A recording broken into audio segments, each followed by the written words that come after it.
begin with breaking news. President Donald Trump has just pardoned former National Security Advisor Michael Flynn, taking direct aim in the final days of his administration at a Russia investigation that he has long insisted was motivated by political bias.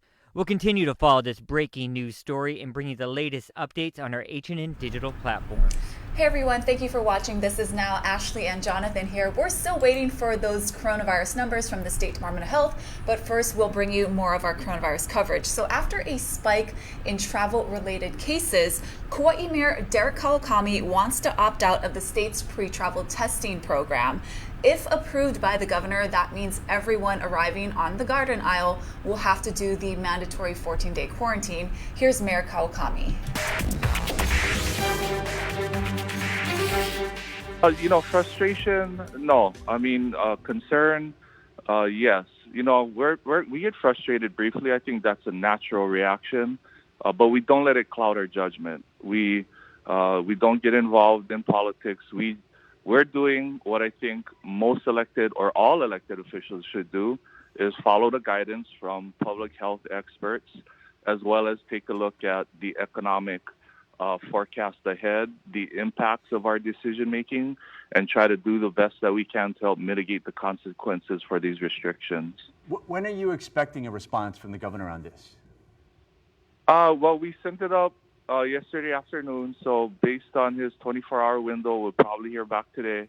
Although it shouldn't take too long because all we are doing on Kauai is exercising the option that he put in front of us when he denied our mandatory second test after a 72-hour post-arrival quarantine.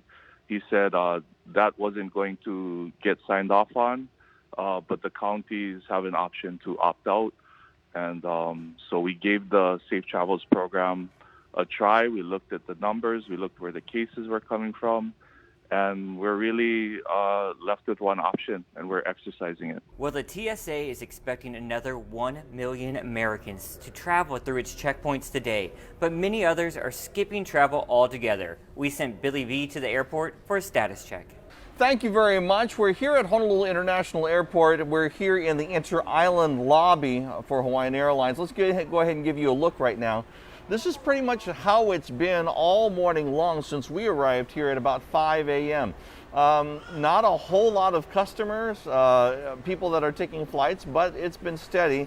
But it's been a steady, easy for people. As a matter of fact, people were surprised that things were so light when they arrived here hours before their flight, just to make sure that they were ready to go. Here's what some of the passengers had to tell us about their thoughts as they go into Thanksgiving weekend.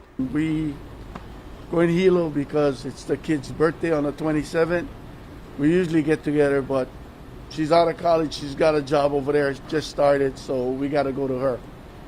I'm going back to Hilo to go visit my parents for Thanksgiving. It was pretty straightforward. On the Maui County website, they gave us the option to either quarantine or do the test. So we actually did the test and we got our negative results back. It's very stressful, and if I had a chance to do it again, I wouldn't fly. So here's some tips. If you have to head out because the CDC recommends to avoid getting COVID-19, stay at home. But if you do have to travel, here's some things to hopefully boost your odds of staying healthy for this Thanksgiving weekend. Check if there's COVID spreading or on the rise at your destination. Check to see if they have requirements or restrictions for travelers. Some states, cities, counties, etc., they may have mandatory testing or quarantine as well.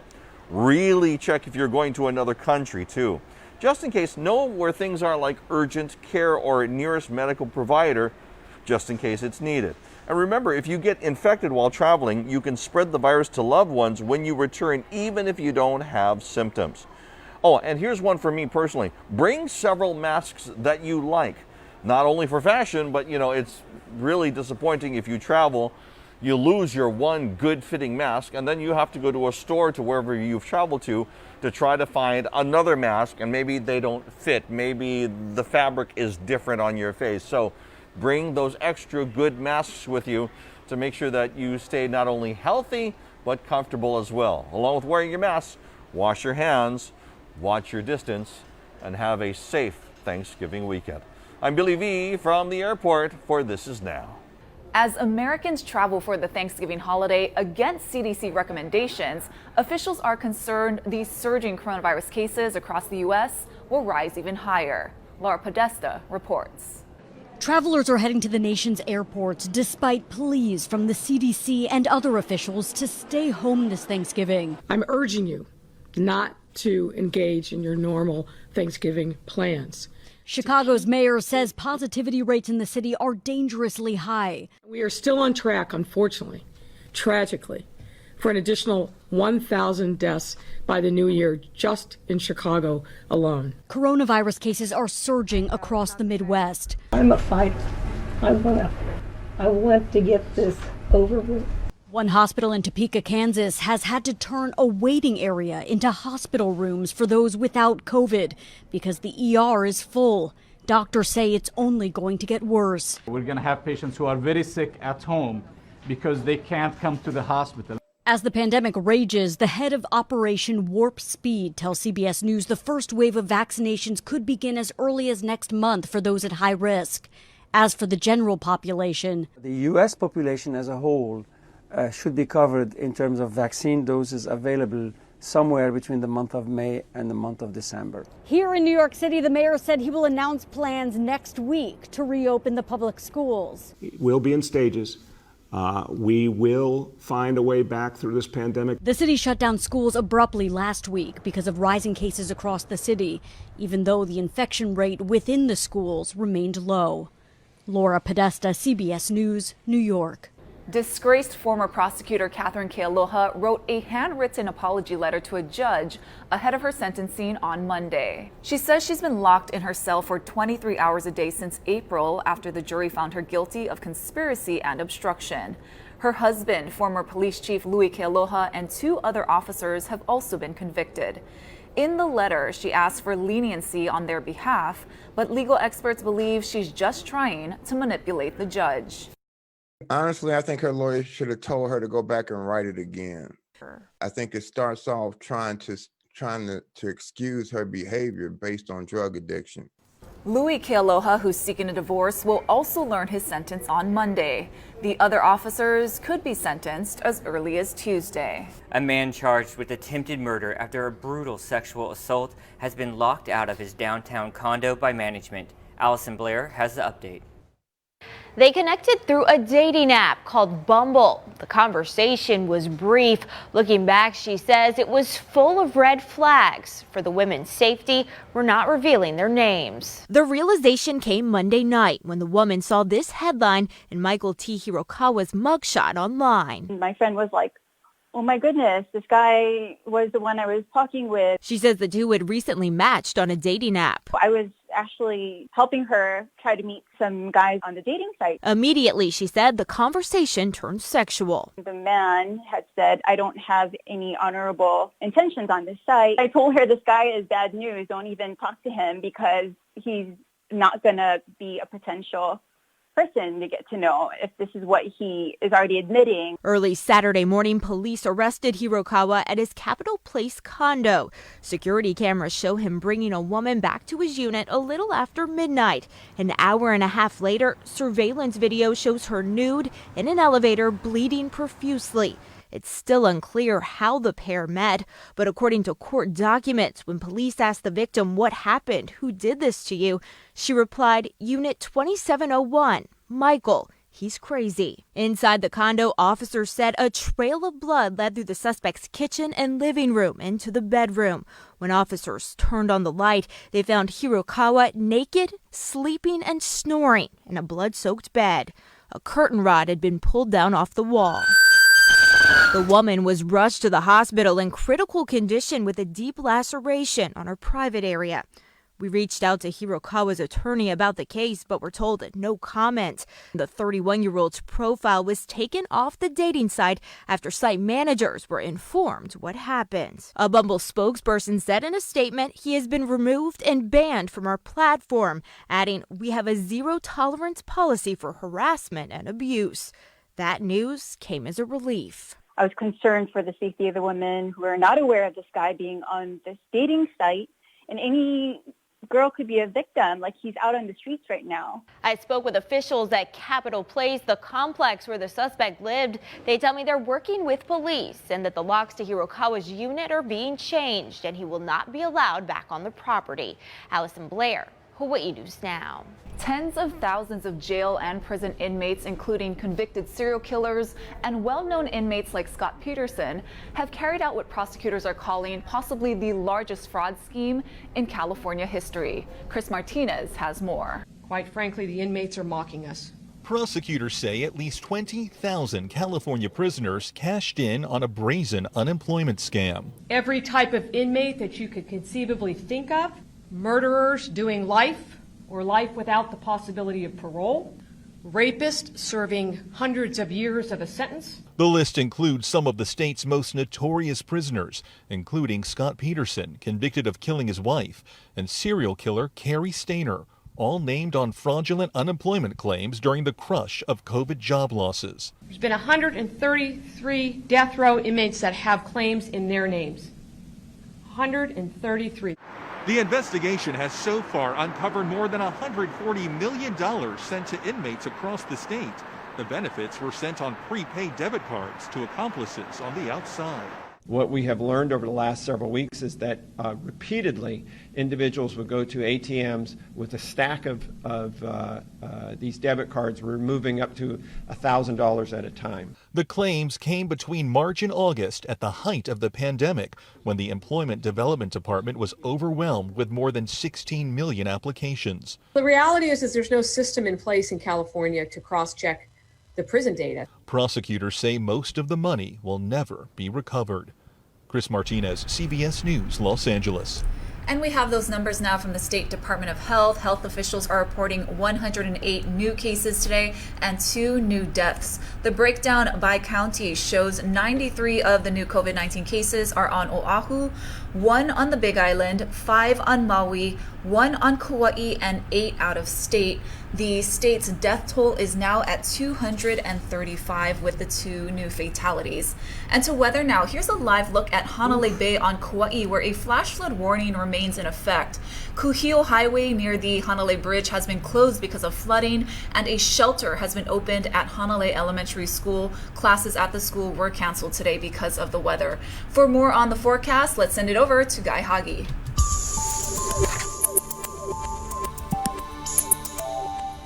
How's it on this Thanksgiving Eve? We still have some stormy weather out towards Kauai. In fact, Kauai under a flood advisory. Slowly, this disturbance will be moving out to the west. But this morning, Kauai is in for a rough ride. Flood advisory posted again. And then we're going to see drier conditions across state, and we will get more breezy trade winds for the next several days, except for, of course, Kailua Kona. They'll be protected by the big mountains from those winds.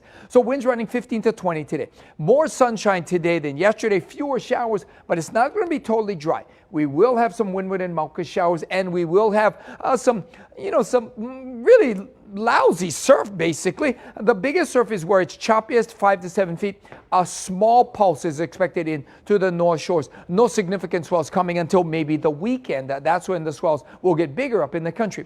So we've got more settled weather as we head into Thanksgiving. In fact, Thanksgiving should be pretty nice, but it is going to be a little bit breezy with some cool temperatures, fair bit of leeward sunshine. Drier conditions as we head into the weekend, although a chilly air mass will be moving in for the weekend as well. You'll be having to bundle up come Saturday and Sunday. Keep it here on Hawaii News Now. We'll have all your severe weather updates.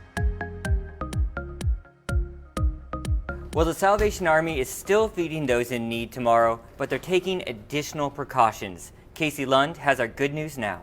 Aloha from the Salvation Army's downtown campus here. We're in the kitchen where normally a day before Thanksgiving, this place would be hopping with folks preparing that big Thanksgiving sit-down in-person meal. 2,000 people generally in years past here on Oahu. Obviously, because of the pandemic, stuff like that's not happening. There's a lot of reasons why, but of course, there's still a lot of good that the Salvation Army is doing, including Thanksgiving meals for folks, and we're going to get into that in just a moment. But these are these grab-and-go bags, a lot fewer this year than there usually are in years past. These are for the homeless and the families in need here on campus that just need a little help preparing meals and sort of supplementing their food budget as well. But we want to take you inside to the pantry here at the downtown kitchen. I want to introduce Major Jeff Martin with us again here this morning. Major, we are looking at some pretty bare shelves here. I want to talk a little bit about how folks' dollar can really go far this holiday season, restocking this so we can help feed Hawaii's hungry. Well, Casey, the best way that people can help is through monetary donations. It works much better than in-kind donations because that's just, with COVID, it's not working well. We have our volunteers in place, and we will be distributing hot meals and some frozen meals. We'll be just distributing canned foods, and we'll be doing that all over the state in all of our core locations. Here on Oahu in 3 different locations. That's right, Kapolei, Ava Beach, Kaneohe, and again, there's some of those opportunities that have already happened on the Big Island. Some of those families have been identified, they've been delivered meals, and so some of the work you've done has already happened, but there are still some opportunities, and the best way to find out about them, if you or somebody that you really care about is struggling about where they're going to find their Thanksgiving meal, just go to hawaiinewsnow.com. On our web article, we have all those resources listed. You can search the Salvation Army. You can also go to hawaii.salvationarmy.org to donate and really help this organization do the most good in our community, restock their shelves, and provide a little bit of a brighter holiday for our neighbors. For now, we'll send it back to you. Let's talk about what the internet is buzzing about right now. Ashley, what'd you find today? So are you guys watching The Queen's Gambit? It's so good. I'm about 2 episodes in and it's phenomenal. So Variety reports that it's the streaming service's most watched scripted limited series. It's on Netflix. 62 million accounts have watched the show since it released last month. The Queen's Gambit was adapted into a 7-episode series from the novel of the same name, and it's about a young chess prodigy who struggles with addiction on her quest to become the best player in the world. Made it halfway through the first episode and fell asleep, but it was really good. Right. It was really good. It's a little dark. I love it. And I don't know anything about chess, and I still really enjoy it. Yeah, what else are you watching on Netflix? I watched The Office. The Office is always a classic. I started watching The Act on Hulu, and of course I think I mentioned this, The Crown. Yeah. Yeah, you know my thing. Yeah, and speaking of streaming services, Disney Plus will start streaming Taylor Swift's new film today. So directed by Swift herself, it will feature performances of the 17 songs from her critically acclaimed and commercially successful album Folklore, which was released this year. She'll be joined by artists who sang with her on the album, like Aaron Dessner from The National and Bon Iver's Justin Vernon. Because the album was produced during the pandemic, they recorded their parts for the record in studios thousands of miles away. So the pop star will also share some stories behind the songs in the film. I haven't seen too much from Taylor Swift in the way of acting, and we all recall that great movie Cats. So we'll have to see how it plays out. Did you see Cats? I watched less of that than The Queen's Gambit, honestly. Let's talk about something fun, guys. Black Friday, right around the corner. If you're wanting to shop small, downtown might be the place to check out. I had a chance to talk to some of the local retailers down there with a preview. Here it is. Looking forward to seeing all of our regular customers. Take your precautions. While the long lines and crowds of years past will be missing due to social distancing, organizers of the annual Downtown Shop Around promise one tradition will remain: sales. It's kind of a tradition for us to be open early on Black Friday, so we're going to stay true to form and do it again this year. I talked to the owner of clothing retailer Roberta Oaks, who plans to open her doors at 7 a.m. Specials on all of our locally made Aloha shirts. And her neighbor retailer Hound and Quail have been stocking up on new inventory to prepare for the holiday season. And we're sort of breaking into a new thing where we kind of have like lifestyle products. So we brought in, things that you could use at home. These owners say that shopping downtown will look a little different this year, but the holiday giving spirit is still striving. This year, unfortunately, we can't do some of those things that we love to do, which is treat our customers to treats and mimosas and snacks and all of that kind of thing. I don't think Santa Claus will be making an appearance in the neighborhood this year, unfortunately. But I think what's special about Chinatown is that it's all local owned and operated businesses. It's the people that own the shops and the restaurants that are there every day working and, people appreciate that. It's fun to go walk around and just explore. It's constantly changing, and it never ceases to surprise. All right, real quickly, on the spot, let's have some fun. All of you, you have 10 seconds to grab one thing that you think would be the perfect gift for my co-anchor, Ashley. Ashley Nagaoka, I love her.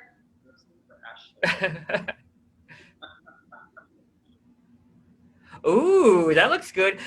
Oh, she loves dress. That's actually right on. Yes. She would like that. And it's very work appropriate. Or an Aloha shirt, maybe.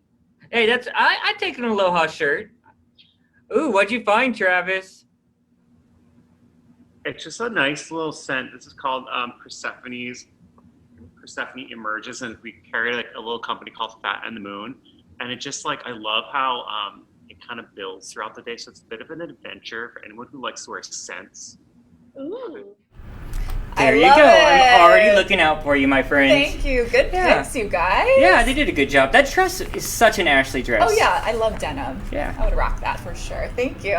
And you guys, it's beginning to look a lot like Christmas, but what Christmas will look like this year will be different, obviously, including the experience of visiting Santa. So Nancy Chen reports on how St. Nick is making sure he still hears children's wishes this holiday season. Ho, ho, ho. For 34 years, Rick George has been helping out Santa in Milford, Connecticut. This holiday season, he's already more popular than ever. The children are still wanting that interaction with Santa Claus. They want to be able to stand next to Santa. Because of the pandemic, he's created a specially designed trailer to be his new North Pole and plans to visit children from behind this window before delivering candy canes through a chute. Children have told Old St. Nick their Christmas wishes for generations. But this year, Santas around the world are finding new ways to evolve with 2020's challenges. This Kentucky mall built a wall of presents to keep Santa socially distanced. At Bass Pro Shops, children visit Santa through an acrylic barrier. And it was the best time I ever had. Stephen Arnold is the president and CEO of the International Brotherhood of Real Bearded Santas. He plans to do virtual visits and stay inside a snow globe for in-person greetings. He says it's not just safer for children, but the Santas who are often older and more at risk. We just need to stay away as long as this virus is active in the community. And we don't want to catch it and spread it to the children that we love. For many, the Christmas spirit continues, even if this year is different. I believe that it's important for the people that can to give back where they can. And this is easy for me to do. Pandemic or not, Santa Claus is still coming to town. Nancy Chen, CBS News, Milford, Connecticut. Santa's not taking it off. No. Yeah, he's keeping the mask on, but not taking the holiday off. And those glass bowls he has to sit in. Oh. Yeah, he's down for it. He spends all his time in the North Pole, so he's used to being a little isolated. That's right. You guys, just a reminder, there's no This Is Now tomorrow because there's so much cool stuff on KHNL, including the Macy's Day Parade, which I'm going to watch because it's going to be very interesting this year to see how they social distance as well. There's also going to be a 4 o'clock coming up in just a few hours. You're going to see Ashley there and get all the updates you'll